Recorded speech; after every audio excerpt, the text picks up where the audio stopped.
Each year, the gaming industry gathers together for the biggest event on the calendar. It's big, it's noisy, and it's crowded. It's E3.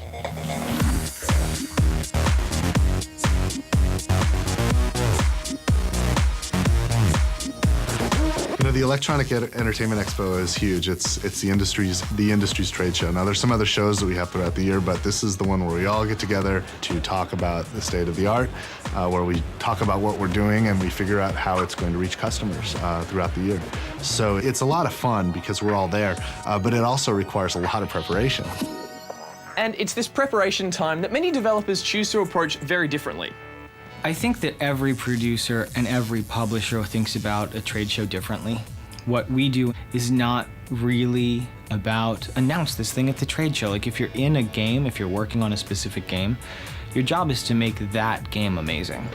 And then when E3 is coming up, it's like, okay, so we'll show something off. What do we show off? What's a good thing to show off? We drive game first.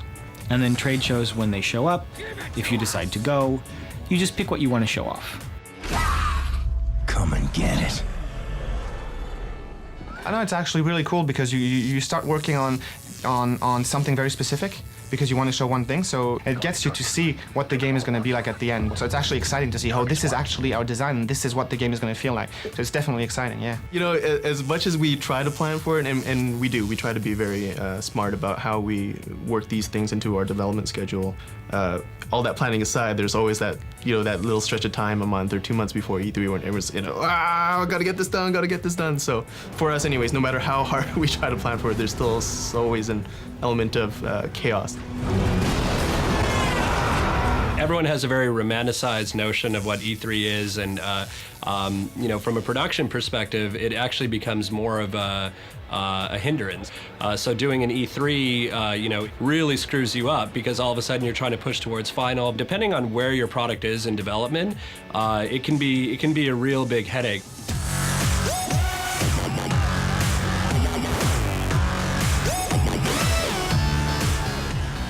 The best way for a developer to approach E3 is to really sit down and look at the game you've got and what you've got to talk about.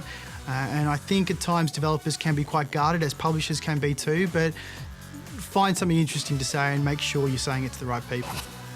With over 45,000 industry peeps on the floor last year, it makes sense that some developers would use this as an opportunity to get feedback on their game and maybe check out some of the competition. Every time that you present what you're working on to any kind of audience, there's an opportunity to learn something about how the audience is reacting to it. You've exposed your art to an audience, you have an opportunity to understand what that audience takes from it. And if they're taking from it what you want them to, then you can feel really good. And if they're taking something different, you have to decide if that's valuable or not, if you feel good about what they're taking, or if you want to change some things. Did you think I was gone forever? You can't rethink your entire design on some feedback. Now, if you take, for instance, the E3 2010, we weren't really happy with what we had provided. It was good, but it wasn't as good as we wanted it to be. And we got some feedback that it was basically the same as ours. And so, yeah, that prompted us to rethink the whole game. So E3 is an opportunity to get, feedback from consumers, and that's a huge boon for game development. But it's also an opportunity to see what everybody else is doing. And as a game geek, it's like a lot to be said for that, and actually being able to see some cool stuff that's going on in the industry. And that definitely reflects back into everybody's products. I think that you're kind of silly if you can't look beyond the only projects that you're working on at a particular point in time. So while we're all getting pumped for the new trailers and big announcements, let's face it, at the end of the day, E3 is all about generating hype and marketing products to us, the consumers.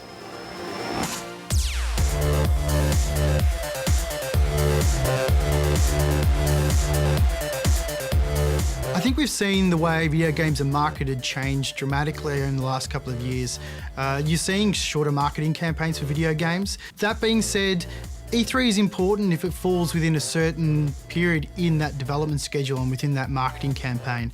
For the big AAA games, it's huge to them, and it's also an opportunity for third-party titles to put a line in the sand and say, you should probably come and support my game, and they're able to secure some financial support from the first parties like Sony and Microsoft and Nintendo.